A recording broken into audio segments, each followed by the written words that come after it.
एक बेहद ही शांत रात और ब्रह्मांड के सबसे बड़े राजा से पूछा गया एक ऐसा सवाल जो सदियों से अनसुलझा है। स्वयं धन और ऐश्वर्य की देवी माता लक्ष्मी ने एक ऐसा प्रश्न पूछा जिसने हमेशा से ही विद्वानों और भक्तों को गहराई से सोचने पर मजबूर किया है। आज के इस विश्लेषण में हम सिर्फ एक कहानी नहीं सुनेंगे, बल्कि उस गहराई तक जाएंगे जहां मिथक, भावनाएं और एक शाश्वत सत्य आपस में टकराते हैं। तो चलिए सीधे इस रहस्य की गहराई में उतरते हैं और इस अद्भुत कथा के पन्नों को एक एक करके पलटते हैं। अब जरा इस दृश्य की कल्पना कीजिए। वर्तमान समय का पुरी का श्रीमंदिर, चारों तरफ एकदम सन्नाटा। रात का समय है और मंदिर के भारी कपाट पूरी तरह से बंद हो चुके हैं। अंदर रत्न सिंहासन पर साक्षात परम ब्रह्म भगवान जगन्नाथ अपने भाई बलभद्र और बहन सुभद्रा के साथ मौन में विराजमान हैं। इसी असीम शांति के बीच माता लक्ष्मी वहां आती हैं। वो चुपचाप बहुत देर तक भगवान के उस काठ यानी लकड़ी के स्वरूप को बस निहारती रहती हैं। वो खामोशी दरअसल एक बहुत बड़े सवाल की तैयारी थी। और वो सवाल सिर्फ एक साधारण विचार नहीं था, बल्कि एक गहरी पीड़ा से उपजी हुई जिज्ञासा थी। माता लक्ष्मी धीरे से आगे बढ़ती हैं और भगवान के उन चरणों को स्पर्श करती हैं जो भौतिक रूप से वहां मौजूद ही नहीं हैं। उनकी आवाज एकदम भारी हो जाती है। वो पूछती हैं, स्वामी, जो इस पूरी सृष्टि का रचयिता है, जिसके महज एक इशारे पर ब्रह्मांड बनता और मिटता है, जो सर्वगुण संपन्न है, उसने ये अधूरा रूप क्यों धारण किया है? ये कोमल हाथ और पैर इस रूप में क्यों नहीं है? ये पल पूरी कहानी का सबसे बड़ा केंद्र बिंदु है, क्योंकि ये सवाल उस देव से पूछा जा रहा है जो स्वयं पूर्णता का प्रतीक है। अब देखिए, माता लक्ष्मी का ये सवाल सुनकर होता क्या है। भगवान जगन्नाथ के चेहरे की वो चिरपरिचित मुस्कान अचानक एक गहरी उदासी में बदल जाती है। उनकी उन बड़ी बड़ी गोल आंखों में सदियों पुराना दर्द छलक आता है और आंसू बहने लगते हैं। वो माता लक्ष्मी को उस दारू ब्रह्म का सबसे बड़ा रहस्य बताते हैं। वो कहते हैं कि देखिए, ये सिर्फ एक लकड़ी का शरीर नहीं है। इस सीने के अंदर साक्षात द्वापर युग के कृष्ण का जीवित हृदय धड़क रहा है। जी हाँ, एक धड़कता हुआ हृदय जो आज भी एक माँ के रोने की चीखें सुनता है। ये बात इतनी शक्तिशाली है कि समय की सारी दीवारें टूट जाती हैं और अचानक पूरा मंदिर एक भयंकर नीली रोशनी से भर जाता है। बिल्कुल रोंगटे खड़े कर देने वाला दृश्य। पलक झपकते ही माता लक्ष्मी खुद को वर्तमान की उस शांत दिव्य पवित्रता से कोसों दूर सीधे द्वापर युग में पाती हैं। वो खुद को महाभारत के उस खौफनाक और लहूलुहान कुरुक्षेत्र के मैदान में खड़ी पाती हैं, जहां एक तरफ पुरी की परम शांति थी, वहीं अब दूसरी तरफ मीलों तक बिछी लाशें और खून से सनी हुई लाल मिट्टी है।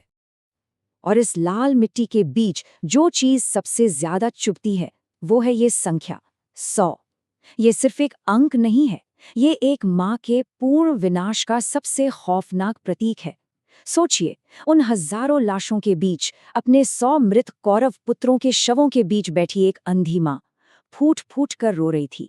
वो गांधारी थी। उस माँ का विलाप इतने भयंकर था कि आसमान के देवता भी कांप रहे थे। इस दुख की गहराई को मानवीय रूप से मापना भी असंभव है। और फिर उसी मृत्युशैया के बीच साक्षात भगवान श्री कृष्ण प्रकट होते हैं। कृष्ण को देखते ही गांधारी का वो असीम दुख एक ही पल में एक भयंकर ज्वालामुखी वाले क्रोध में बदल जाता है। वो एक तड़पती हुई घायल शेरनी की तरह उठ खड़ी होती है। उसकी आंखों पर बंधी पट्टी आंसुओं से पूरी तरह भीग चुकी है। वो रोते हुए अपने दोनों हाथ आसमान की तरफ उठाती है और सीधे नियंता से सवाल दाग देती है। यहाँ भावनाओं का वो चरम है जहाँ भक्त और भगवान के बीच कोई पर्दा, कोई लिहाज नहीं रह जाता। और ये बात बहुत ही शानदार तरीके से दर्शाती है कि गांधारी का वो क्रोध कितना सटीक और सीधा था। उसने भगवान कृष्ण के भौतिक अंगों को ही सीधा दोषी ठहरा दिया। उसने चीखते हुए कहा कि तुमने अपने इन्हीं हाथों से इस युद्ध का घातक चक्रव्यूह रचा, अपने इन्हीं पैरों से इस कुरुक्षेत्र की जमीन को नापकर मेरे 100 बेटों को मौत के घाट उतार दिया। सबसे बड़ा आरोप तो ये था कि सर्वशक्तिमान भगवान चाहता तो इस विनाशकारी युद्ध को रोक सकता था, लेकिन उसने ऐसा नहीं किया।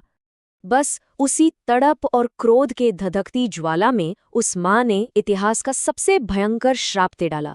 ये श्राप 2 हिस्सों में बटा था।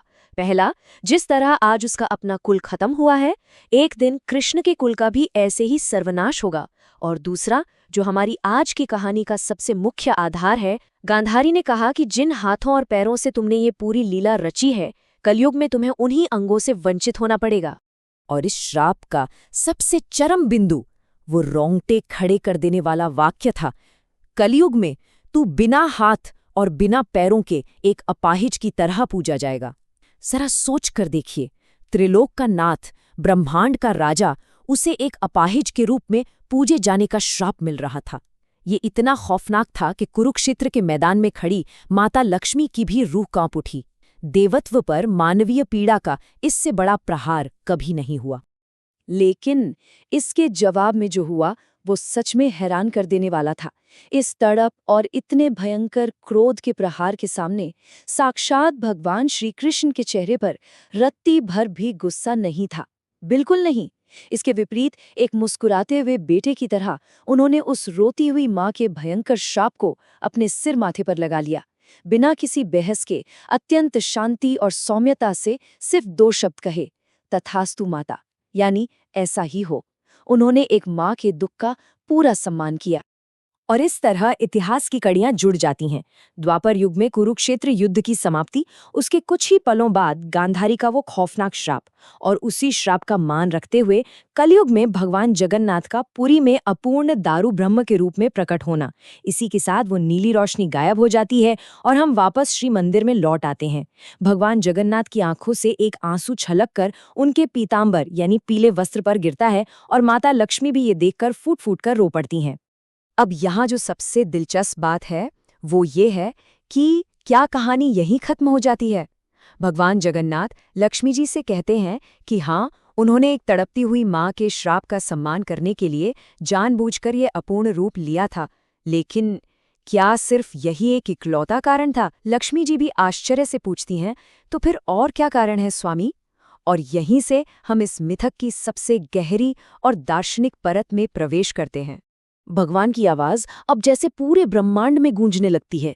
वो एक ऐसा सत्य उजागर करते हैं जो हर सीमा को तोड़ देता है। वो कहते हैं, मैंने दुनिया को ये बताने के लिए बिना हाथ पैर वाला रूप लिया है कि मुझे अपने किसी गरीब और रोते हुए भक्त को गले लगाने के लिए इन भौतिक हाथों की कोई जरूरत नहीं है। है ना कमाल की बात? ये असीम करुणा का प्रतीक है। ये बताता है कि ईश्वर का आलिंगन भौतिक शरीर का मोहताज नहीं है, वो तो भावनाओं की गर्माहट से महसूस किया जाता है। और वो अपनी बात पूरी करते हुए कहते हैं, और जब मेरा कोई भक्त मुसीबत में मुझे पुकारता है तो मुझे उसके पास दौड़कर जाने के लिए इन भौतिक पैरों की भी जरूरत नहीं है। यह इस बात का सबसे बड़ा प्रमाण है कि देवत्व हमेशा रक्षा के लिए तैयार रहता है। भौतिक आकार या दूरियां उस परम शक्ति को बांध नहीं सकती। जब पुकार सच्ची हो तो वो बिना पैरों के भी सबसे तेज गति से वहां पहुंचती है। और इसी असीम आलिंगन की शक्ति को समझते ही माता लक्ष्मी का सारा आश्चर्य एक अनंत भक्ति में बदल जाता है। वो समझ जाती हैं कि उनके स्वामी बिना हाथ पैर के होकर भी इस संसार के सबसे पूर्ण, सबसे समर्थ और सबसे सुंदर देव हैं। वो बिना अंगों के भी पूरे ब्रह्मांड को अपनी बाहों में समेट सकते हैं। इस परम सत्य के सामने माता लक्ष्मी उसी क्षण भगवान जगन्नाथ के चरणों में नतमस्तक हो जाती हैं। तो इस पूरे विश्लेषण के अंत में ये अद्भुत कथा हमारे सामने एक बहुत ही गहरा सवाल छोड़ जाती है। सोचने वाली बात है ना? यदि ब्रह्मांड का सर्वशक्तिमान रचयिता अपनी असीम करुणा और प्रेम को व्यक्त करने के लिए किसी भी भौतिक आकार का मोहताज नहीं है, तो हमारी भक्ति कैसी होनी चाहिए? क्या सच्ची भक्ति को भी इन भौतिक आडंबरों की कोई आवश्यकता है, या वो भी एक असीम निराकार समर्पण है? ये एक ऐसा विचार है जो निश्चित रूप से काफी लंबे समय तक हमारे जहन में गूंजता रहेगा।